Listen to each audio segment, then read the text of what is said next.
La cartomancie, c'est l'art de lire l'avenir dans les cartes. Comment procéder pour obtenir des prédictions fiables? Quels sont les différents tirages? On vous dit tout pour débuter en tant que diseuse ou diseur de bonne aventure. Pour une lecture de votre destinée comme celle d'autrui.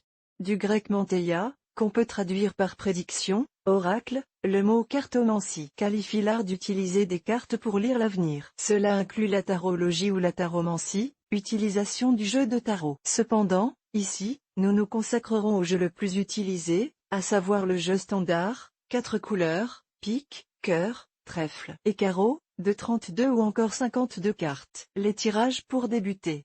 En cartomancie, il existe de nombreux tirages. Chacun d'entre eux est adapté à un type de question, de préoccupation et correspond à une approche divinatoire spécifique. Tout cartomancien expérimenté a ses tirages de prédilection, ceux avec lesquels il se sent plus à l'aise. Nous avons ici sélectionné les méthodes les moins complexes, histoire de vous permettre de débuter sans difficulté. Nous en aborderons 3, le tirage à 5 cartes, 10 tirages en croix, et ceux à 7 et 12 cartes. Mais avant tout, regardons de plus près le message que véhicule chaque carte. La signification des enseignes. L'enseigne cœur.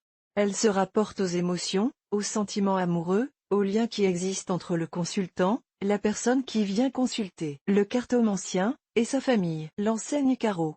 Elle parle de la vie matérielle mais également de l'activité professionnelle, de son importance pour le consultant. L'enseigne trèfle. Elle exprime le patrimoine, le statut que le consultant peut avoir dans la sphère sociale. Elle évoque également la situation financière. L'enseigne pique. Elle touche à l'intellect mais aussi aux épreuves, les écueils qui jalonneront l'existence du consultant. La signification des cartes. Là. Quand il est à l'endroit, il donne des indications sur l'énergie, le dynamisme du consultant. Il parle également de nouveautés, de nouveaux départs dans l'existence. À l'envers, il annonce l'échec et les désillusions. Le 2. À l'endroit, il symbolise l'équilibre, l'harmonie dans les relations. À l'envers, il exprime l'absence de solidarité, l'affrontement entre les êtres. Le 3. Il annonce le succès, les démarches créatives et la stabilité. Quand il est renversé, il laisse entendre que le consultant baisse les bras face aux événements. Le 4. Il annonce que le consultant va devoir trancher, s'engager pour faire évoluer sa vie. À l'envers, il parle d'incertitude, de difficulté à être serein dans les décisions. Le 5. À l'endroit, il indique le renouveau, l'espérance dans un domaine précis. En position inversée, il annonce des difficultés financières et des mauvais choix. Le 6. Quand il est en position à l'endroit, il parle de succès après une période de sacrifice. À l'envers, c'est la déception, la fatigue, l'usure qu'il met en avant. Le 7. Il annonce la bonne avancée des projets, la progression. En position inversée, il parle d'absence de motivation et annonce une propension au pessimisme. Le 8. Qu'il soit à l'endroit ou inversé, il symbolise les appréhensions, les angoisses, le manque d'assurance. Il annonce aussi l'infortune. Le 9. Quand il se trouve à l'endroit, il annonce le succès sous toutes ses formes. Par contre, à l'envers, il parle de confusion, de doute, d'insécurité. Le 10. Cette carte prévoit des bouleversements très positifs et la réussite dans les projets. Inversé, il indique l'aigreur, la pression psychologique, la baisse de motivation. Le valet. Il symbolise l'ambition, le développement, la motivation pour aller vers l'inconnu. En position inversée, il met en avant le côté immature du consultant. La dame. Elle désigne tout ce qui touche aux capacités intellectuelles, à la force de la volonté. À l'envers, elle annonce l'absence de bienveillance et d'émotions positives. Le roi. Il symbolise la force, l'autorité mais également la générosité. En position inversée, il annonce que le consultant refuse l'inconnu et se montre insensible. Le joker. Il symbolise le mystère. C'est aussi un messager pour le consultant. Inversé, il parle d'un manque de lucidité et annonce de fâcheuses conséquences. Comment tirer les cartes?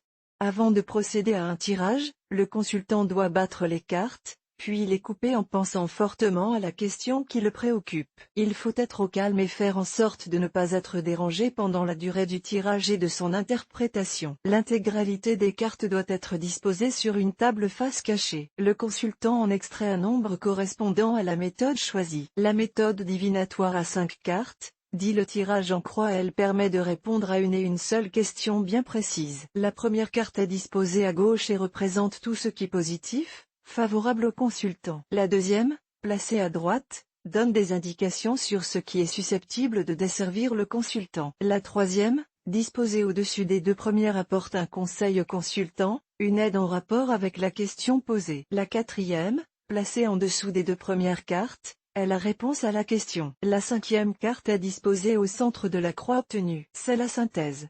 Elle donne un résumé du tirage et apporte des éléments complémentaires. Notons que ce tirage est plus souvent utilisé en taromancie. Avec un jeu standard de 32 ou 52 places, on privilégiera les tirages suivants, la méthode divinatoire des 7 cartes comme le tirage en croix. Elle a pour ambition de répondre à une seule question mais en apportant plus de détails. La première carte est disposée sur la gauche. Elle expose tout ce qui est bénéfique, positif pour le consultant. La deuxième se place sur la droite, en laissant un espace entre elle et la première carte. Elle donne des indications positives ou négatives sur le contexte de la question. La troisième carte est disposée au-dessus des deux précédentes. On obtient ainsi une petite pyramide. Cette carte met en exergue les influences primordiales exercées sur l'objet de la question. Les 4 cartes restantes sont alignées en dessous et constituent la base de la pyramide. Elle donne des éléments complémentaires à la quatrième carte, c'est-à-dire à la réponse. La méthode divinatoire des 12 cartes, elle est conçue non pas pour répondre à une question précise mais pour donner des prédictions sur les différents domaines de l'existence qui préoccupent le consultant. Ce dernier doit extraire chaque 7e carte du jeu et procéder ainsi jusqu'à qu'il ne reste plus que 12 cartes au total. Ensuite, il aligne 3 cartes sur 4 étages. Les 3 premières cartes constituent l'étage supérieur. Leur interprétation donne des indications sur le consultant,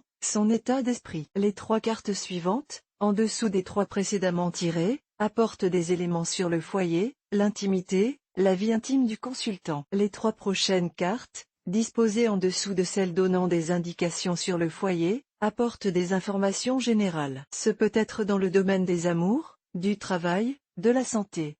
Les 3 dernières cartes constituent le rez-de-chaussée. Elles apportent des connaissances sur les événements imprévus susceptibles d'intervenir dans la vie du consultant. À chaque cartomancien sa technique. Il n'existe pas à proprement dit de méthode universelle. Chacun pourra s'approprier la sienne. Ainsi on trouve des tirages à 15, 20, 21, 25 cartes. Certains praticiens préfèrent également retirer la carte du jeu représentant le consultant. Elle n'a donc pas de valeur prédictive et sert uniquement de support. Cette carte varie selon le sexe, l'âge et la couleur des cheveux du consultant. Quand il s'agit d'une consultante, la dame de cœur si c'est une femme aux cheveux naturellement blonds, roux ou châtain clair ayant entre 30 et 50 ans. La dame de trèfle si c'est une femme brune dont l'âge se situe entre 30 et 50 ans. Le 8 de trèfle si c'est une femme naturellement brune et ayant moins de 30 ans. La dame de carreau si c'est une femme ayant 50 ans. Et plus le 8 de cœur si c'est une femme de moins de 30 ans à la chevelure naturellement claire quand il s'agit d'un consultant. 1. Valet de cœur si c'est un homme de moins de 30 ans avec des cheveux blonds, roux ou châtain clair. Le valet de trèfle si c'est un homme brun de moins de 30 ans. Le roi de trèfle si c'est un homme âgé de plus de 30 ans et de moins de 50 ans. Le roi de carreau si c'est un homme ayant 50 ans et plus. Voilà, vous disposez de quelques éléments pour vous initier à la cartomancie. À vous maintenant de faire preuve de patience, d'intuition et de logique pour avancer pas à pas dans vos futures prédictions.